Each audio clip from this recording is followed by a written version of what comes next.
Today we're going to talk about how to break an extended fast, specifically for when you're fasting for chemotherapy. This video is made for cancer patients and caregivers out there to help show you what I did and what so many others did to beat our terminal diagnosis and live healthy, vibrant lives. Today I am cancer-free and I'm healthy. I'm doing healthy person stuff. And of course, cancer never leaves you. You never fully walk out of that ecosystem, but I don't fear cancer. I'm in total control. And so we started this channel to help you make the best decisions for you on your journey. And fasting during chemotherapy is so effective. I did a whole video on that.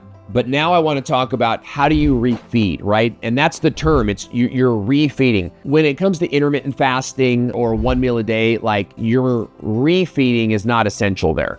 But after an extended fast where you've depleted your body of nutrients and you've been in this state of autophagy and hyper cleaning up, your body's metabolic functions have been moving. What you eat next is extremely important for what your body does next and what you're actually giving fuel to.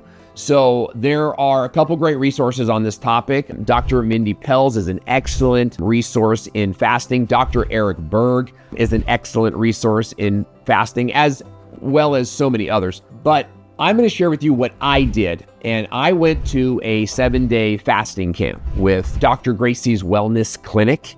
And she specializes in fasting for cancer and to overcome disease. When I went there, there were other people fasting there that have been fasting for multiple weeks, 6 weeks, 8 weeks, and they were dealing with autoimmune and other symptoms that I felt worse than my symptoms. I went to this fasting camp for 10 days. I fasted for 7 days, and then I did a medically advised refeed. And so I'm going to share with you what I did there, biggest mistakes I made, and I've done multiple fasts since then, and hopefully give you a pathway to model in your fasting. So as I mentioned in the last video, when you break an extended fast of any kind, the very first thing that you want to consume is going to be light and regenerative, right? It's restoring to the gut biome. So a bowl of broth. You can do beef broth. I think that's excellent, or bone broth. You could also do veggie broth, and that's what I did because I did a keto vegan pathway forward. So, the general rule of thumb is refeeding is eat keto-friendly foods. You do not want to be consuming carbohydrates. You do not want to be consuming high amounts of sugar, and you already know that, but it's like when you do fast, you start to think, I'm going to reward myself. I did a great job, and that's true, but you're going to reward yourself by refeeding and building up to maybe a place where you can have a flex meal to celebrate your hard work. But remember, you're not done yet. You're still on you finished 2 parts of the triathlon. You still got refeeding is the last part to go. So you're going to do some bone broth, and you're going to put I would salt it, maybe add some Redmond sea salt in there. I might even put small slivers of mushroom or green onions in there. And I would drink it like a tea. And I would drink maybe 2 cups of that. I would enjoy it for sure. But you also don't want to overwhelm your system. So listen to your body. Sip on it, enjoy it. Let it restore your body. Your goal is to not jump into food right after this. Your goal is to now comfort and nurture all that new, as I'm rubbing, I don't know if you can see my hands, I'm doing this rubbing motion now, regenerating your gut, your gut biome and making your body ready to receive the nutrients you're about to give it. So that's gonna be step 1. Step 2, you're gonna now wait an hour or 2, just give it some time. You already did 72 hours or longer, you can go an extra 2. You want to give that time to just work its way into your body. Continue to drink water with electrolytes and start thinking about even planning the next meal that you're gonna have. Okay, now your big meal that you're gonna have. Now I say big because it's the biggest meal you've had in 72 hours, but you want to be calorie aware here, right? If it's gonna be vegetables, then you're gonna be okay. But your goal here is not to just jump into it. It's a decent satisfy this craving. But remember, your gut is small. You don't want to overwhelm it, even with vegetables. You want to have a plan. Now, here's what I did at Dr. Gracie's Wellness Clinic. I refed with avocado, salt and pepper, watermelon, cantaloupe slices. Now, some of you guys are like, oh, fruit. I have cancer, can't eat fruit. Look, there's a lot to say about fruit. I did not eat fruit, but I did eat fruit after my fast because I did so much good for my body. Dr. Gracie actually served me a glass of watermelon juice for breakfast and then a glass of watermelon juice. It's like blended watermelon for lunch. And then for dinner, we had a table full of different fruits and vegetables. So I broke that first meal with an avocado, some watermelon, and some cantaloupe. And I wanted more, but I was on their routine and their schedule. Now she continued to kind of like pace me up for the next 3 days that I was there. So that was the medically supervised route that I went. I'm going to share with you the route that I go today, and that I would recommend for you as you're doing this at home, because here's the thing. That's what I did on a medically supervised fast and refeed for 7 days. You're going to be fasting for 72 hours through chemo, and I've done that multiple times. I also came to learn a couple different things about refeeding. Number one is what you refeed with first is what your body is going to respond to first. So if you're going to eat a heavy protein and fat meal, and I'm not saying it's a giant meal, I'm just saying it's 80% fat and protein, you're going to be fueling your brain.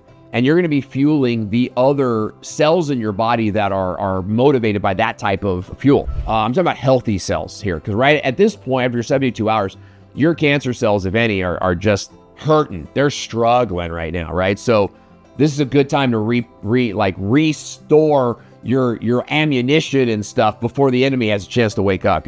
If you're going to replenish with plants and vegetables, then you're going to fuel those sources first. And so what I want to recommend for you is to create a break the fast meal that keeps you on your intended diet. If you are a keto vegan, stay on a keto vegan break the fast meal. And what I want to build you up to is reward yourself with meat maybe the next day. And I think the biggest reason is because that's what I did. I just wanted to pace out the meat so I wouldn't train my brain to be in this place where I would feast after a fast, right? I didn't want that. It was like, I'm just going to pace it out so that on day one, it's broth, pause an hour or two, and then, a large portion vegetable dish. For me, it was going to be like steamed vegetables, cauliflower, red cabbage, green cabbage, broccoli, might even have a couple carrots in there that are steamed and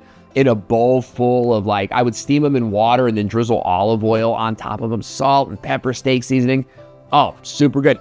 And I'd maybe eat 2 bowls of that. I'd maybe have an apple. And to me, during cancer, an apple was a treat. To this day, I praise the Lord for apples. I love apples. It's like the dessert that I can have. I can steal, of course, a piece of whatever the cake is or whatever, but my body doesn't respond well to sugar, and I don't want to give it more sugar. So plan yourself a meal, and then plan yourself a treat, a flex the next day.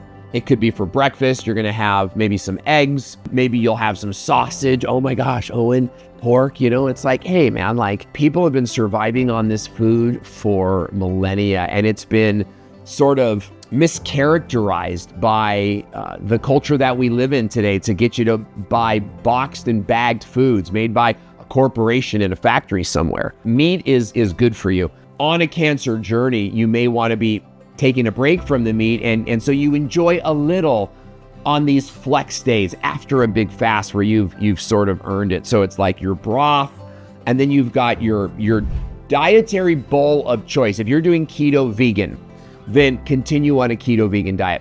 If you're doing the crispy cancer square one, then enjoy a big salad. Enjoy one of your smoothies even. And I don't like to do smoothies.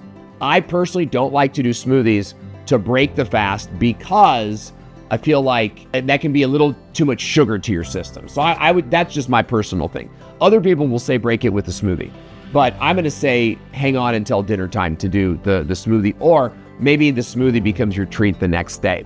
So when you break your fast with a dinner that is on the plan that you're on, and either add a treat there, add a flex there, or add a flex the next day, depending on sort of if you're a brand new faster, save your flex till the next day.